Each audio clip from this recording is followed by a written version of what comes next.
नहीं, लाडवा तो अपना घर है अपने परिवार के लोग यहाँ पर हैं, यहाँ तो रहना ही यही पड़ता है और लोगों की समस्याएं जितना समय यहाँ मिलता है उस बीच में आना होता है। उनकी समस्याओं को सुन करके उसके समाधान के लिए वो अधिकारियों को कहा है, आते हैं लोग अपनी समस्याएं लेकर के। और मैं समय समय के ऊपर यहाँ अपने परिवार के बीच में रहता हूँ, अपने लोगों के बीच में रहता हूँ। कुरुक्षेत्र में जो भी विकास के कार्य चाहे अधूरे थे या कोई पेंडिंग थे, ऐसे सब कामों को गति से करने का काम वो तेज़ गति से होगा, ताकि यहाँ के लोगों को किसी समस्या का सामना न करना पड़े, उसका समाधान करने का काम हमारी सरकार करेगी। तो खड़गे साहब कह रहे हैं कि इलेक्शन कमीशन को गुमराह करने के लिए मोदी जी कर रहे हैं, सारा इलेक्शन को बदलाव करने के लिए। आज ट्वीट किया उन्होंने। किन्होंने? खड़गे साहब ने।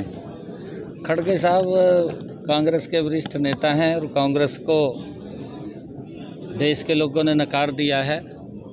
उन पर ट्वीट करने के सिवा कुछ रहा नहीं है, क्योंकि वन नेशन वन इलेक्शन, इससे देश को भी लाभ होगा, विकास की गति भी तेज होगी। कांग्रेस कभी नहीं चाहती कि देश का विकास हो, क्योंकि लंबे समय तक देश के ऊपर शासित रहे हैं।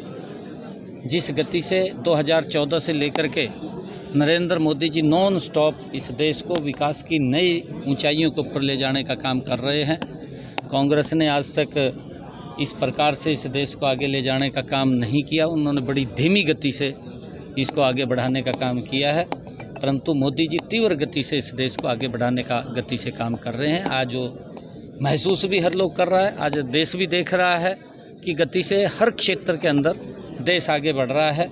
आदरणीय प्रधानमंत्री जी की जो सोच है कि 2047 तक ये विकसित भारत बनेगा, और उस विकसित भारत को लेकर के जो समस्याएं हैं उन समस्याओं का समाधान करते हुए आदरणीय मोदी जी ने धारा 370 को समाप्त किया। खड़गे साहब ने तब भी ट्वीट किया था कि ये धारा 370 समाप्त नहीं होनी चाहिए, तब भी उनका ट्वीट आया था।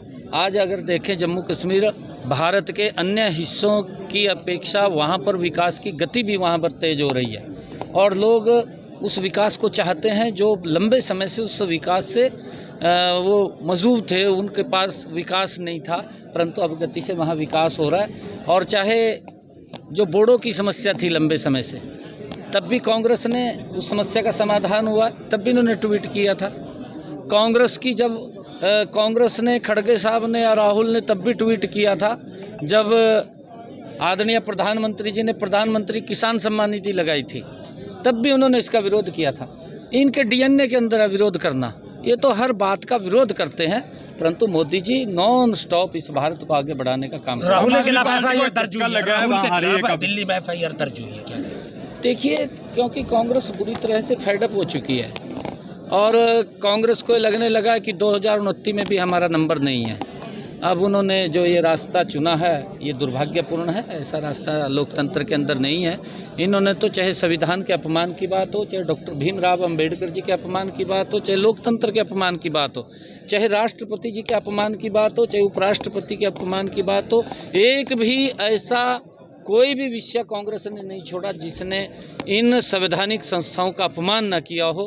कांग्रेस ये चाहती है कि हम ही सब कुछ हैं। राहुल तो आज भी इस दुनिया के अंदर है कि मैं ही प्रधानमंत्री हूँ, अब वो 2029 का भी नहीं है। केजरीवाल में पंजाब हरियाणा भ्रष्ट मुक्त कराना चाहते हैं जी, एक ही नारा भाजपा का है, हरियाणा भ्रष्ट मुक्त। लेकिन शाहबाद उपमंडल की बात करें, शाहबाद शुगर मिल में कई ऐसे घोटाले हैं जो सामने, अगर उसकी जाँच कराई तो करोड़ों के घोटाले। बिल्कुल जाँच कराएंगे ना, भ्रष्टाचार के ऊपर जीरो टॉलरेंस पे सरकार काम कर रही है और किसी को बख्शने का सवाल नहीं। आप देखना अभी धीरे धीरे क्या हो रहा है, अभी धीरे बिल्कुल पूरी टाइट होगी ना, अभी देखना धीरे धीरे, मैं कह रहा हूँ ना। कुरुक्षेत्र प्रशासन की जांच, अरे ऐसा नहीं है, ऐसा नहीं है।